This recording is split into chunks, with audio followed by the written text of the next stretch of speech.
Our new producer Ron, he usually thinks of bread as a side dish for salad, but Howard's showing us a variation today that's hearty enough to be its own meal, stuffed full of flavor. We're making pull-apart salad bread in the Mr. Food Test Kitchen. You know, I really have to hand it to Patty, who heads up our test kitchen. She recently came up with a new twist on monkey bread that's pretty incredible.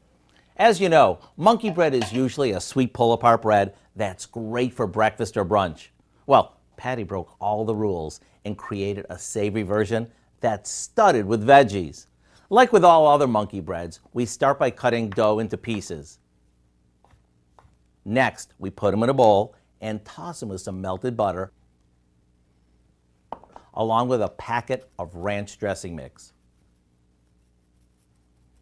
To that, we add some chopped sun-dried tomatoes, sliced black olives, a handful of scallions, and a generous amount of shredded mozzarella cheese.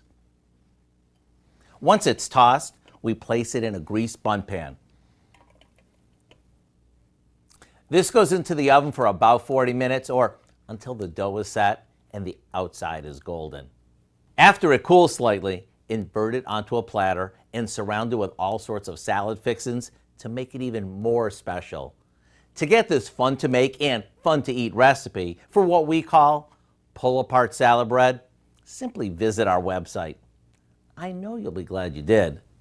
I'm Howard with Kelly in the Mr. Food Test Kitchen, where today we found baked from the garden way for you to say, ooh, it's so good. You can find this recipe along with a lot more good food from the Mr. Food Test Kitchen online. Just go to our website, KOAMnewsnow.com.